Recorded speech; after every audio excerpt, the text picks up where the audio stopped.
సినీ నటుడు ప్రకాష్ రాజ్ పై criminal case నమోదు చేయాలంటూ తిరుపతి కోర్టులో పిటిషన్ దాఖలు చేశారు బీజేపీ నేత భానుప్రకాష్. కోట్లాది మంది హిందువుల మనోభావాలు దెబ్బతీశారని, శ్రీరాముడిపై అవమానకరంగా మాట్లాడిన ప్రకాష్ రాజ్ని వదిలిపెట్టేది లేదన్నారు.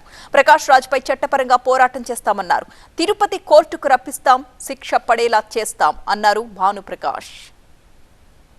ఒళ్ళు కొవ్వెక్కి తినింది అరక్కండా హిందువుల దేవుళ్ళపై అనుచిత వ్యాఖ్యలు చేసినటువంటి ప్రకాష్ రాజ్ అనే రాక్షసుడిపై ఈరోజు మా అడ్వకేట్ అజయ్ కుమార్ ద్వారా తిరుపతి కోర్టులో వారి మీద క్రిమినల్ కేసులు నమోదు చేయాలని చెప్పి నేను దాఖలు చేయడం జరిగింది. మా అడ్వకేట్ ద్వారా నేను ఒకటే అడుగుతున్నా, ప్రకాష్ రాజ్ని, నీకు ధైర్యము దమ్ము ఉంటే అన్యమతస్థలో జరుగుతున్నటువంటి అన్యాయాల మీద, ఆగడాల మీద మాట్లాడే ధైర్యం ఉందా?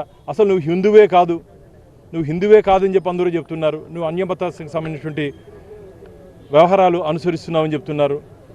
నువ్వు ఈరోజు ఆ రోజు మాట్లాడే మాటలు కోట్లాది మంది హిందువుల మనోభావాలు దెబ్బతీసే విధంగా నువ్వు మాట్లాడడం జరిగింది. ఖబర్దార్, జాగ్రత్త ప్రకాష్ రాజ్, నోరు అదుపులో పెట్టుకో. జరగబో పరిణామాలు చాలా తీవ్రంగా ఉంటాయి. న్యాయపరంగా మేము పోరాటం చేస్తున్నాం. ఖచ్చితంగా తిరుపతి న్యాయస్థానానికి నిన్ను రప్పించి